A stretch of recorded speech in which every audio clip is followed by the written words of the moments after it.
Hi guys, welcome back to Lives Vivas. This is week 25. Oh my gosh, I can't even believe it. Yeah, we're here. I'm wearing my bunny slippers.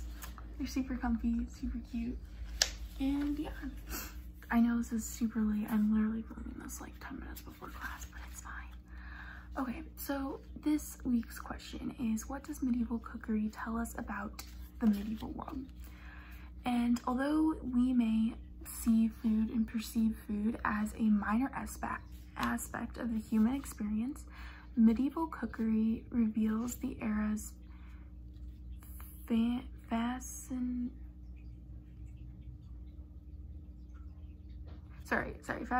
with hierarchy. I spaced out a little bit. And my 3 points are going to be that it was the nature of class division, the role of the church in the kitchen, and the way people ate.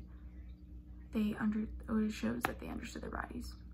So let's dive in. So medieval cookery reflects the deep class divisions of this time period. The diets between the classes really were dramatically different, and you could really tell if it was a higher class or a lower class meal. The upper classes consumed freshly killed meat, river fish, fruits, and vegetables. The imported goods were highly valued and treasured because they were very expensive. And even in the royal court, there was a department called the spicery. So they kept a lot of spices in there to keep them good and stuff. So they had like a whole thing sectioned off for this. Food served as a symbol and division between the classes during this time.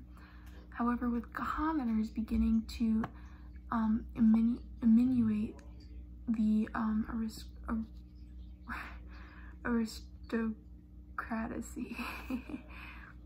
In the late Middle Ages, some of the symbol barriers between the classes began to dissolve. So this led to the warning against consuming foods considered to be inappropriate for one's class. So it really kind of divided out the classes. The poorer classes ate a lot of preserved foods like milk and cheese that were provided by their livestock that they had and raised. So this is a quote from Dr. Parker, and it's, quote, "Rich and poor alike ate a dish called pottage, a thick soup containing meat, vegetables, and brain," end quote. So even if you were poor or rich, it was very popular to eat what is known as a pottage. And so it's just kind of like a big mush. You know, today it might be called a kitchen sink, but who knows?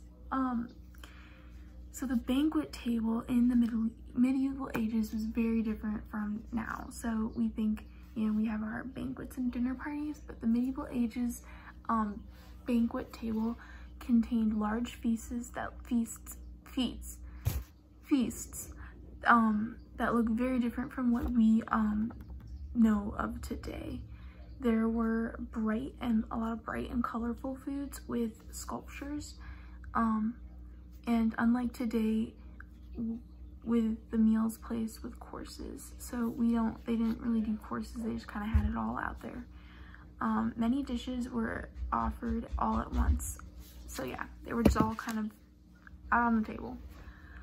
So my second point is that the role of the church in the kitchen. So the eating habits and cookery, the medieval cookery, was very significantly influenced by the Roman Catholic and Eastern Orthodox church calendars. We know of Lent and fasting. So meat was forbidden for 1/5 of the year for Christians, along with the animal products, excluding fish, were prohibited during Lent and fasting. So fasting was also common before taking Eucharist, which is also known as communion. So yeah, they just weren't allowed to eat some stuff during 1/5 of the year and during fasting and Lent. So fasting was also considered to be important because it allowed one to really spend more time with God and really focus more on God because they weren't eating, and just like really know that like God is your rock, and you don't need to eat to be fulfilled.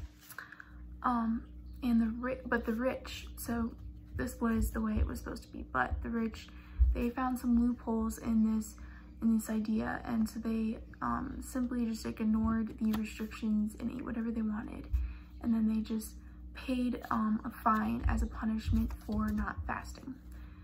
So this is a quote by Bridget Ann Henske. I don't like speaking.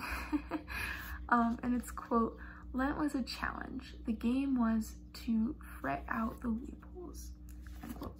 So again, you know, a lot of people didn't like this because obviously they wanted to eat, and so they tried to find loopholes.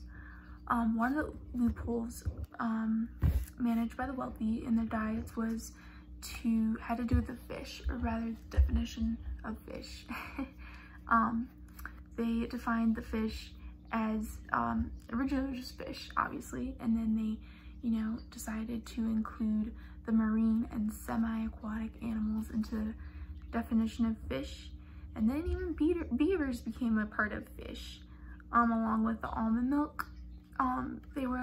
They kind of let in instead of drinking milk, and flax eggs were replaced by were replacing real eggs. So they found a lot of loopholes, as you know. I mean, it's kind of obvious, whatever. So my third and final point is that medieval cookery and recipes revealed the medieval ideas of the time. So due to the influence of medieval science on the diets of the medieval upper class, emphasis was commonly placed on classifying the foods and habits were considered healthy. So they had healthy foods and unhealthy foods. They did this according to 4 bodily humors. So foods were separated into categories of hot and cold, and then if they were moist or dry. Human digestion was seen to be similar as the process of cooking. So they looked at your stomach as a mini oven. It was important to consume foods in the proper order. So just for your digestion purposes. So you would eat lighter dishes before the heavier ones, and then fruit and sugars after eating the heavier meats. And then at the end of your meal, it was very common to eat aged cheeses. So that was kind of like your dessert or whatever to top it all off. Quote, "The concept of all living things contained 4 elements: blood, choler, phlegm, and melancholy, correlating to air, fire, water, and earth, corresponded in the kitchen to the cook's need to balance the 4 natures of these humors: hot, dry, wet, and cold," end quote. So again, there was just cold versus warm foods. So white wine and vinegar was considered to be a cooler food than red wine and vinegar. Milk was generally known as warm and moist, but it depended on the animal. And then egg yolks were warm and moist, but egg whites were cold and moist.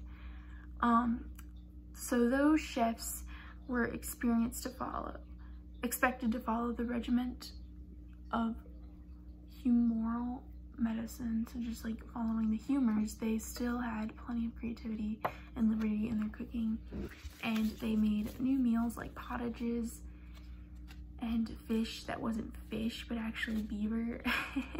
They did a lot of great stuff. So although today we see food as a minor aspect of the human life and experience, medieval cookery reveals the era's fascination with hierarchy. And again, my 3 points were just the nature of class divisions, the role of the church in the kitchen, and the way that people understood their bodies. So that's the end for this Viva. Thanks for listening. This is technically on time because it's not, it's 12:16. Whatever, I'll see y'all in class. Bye.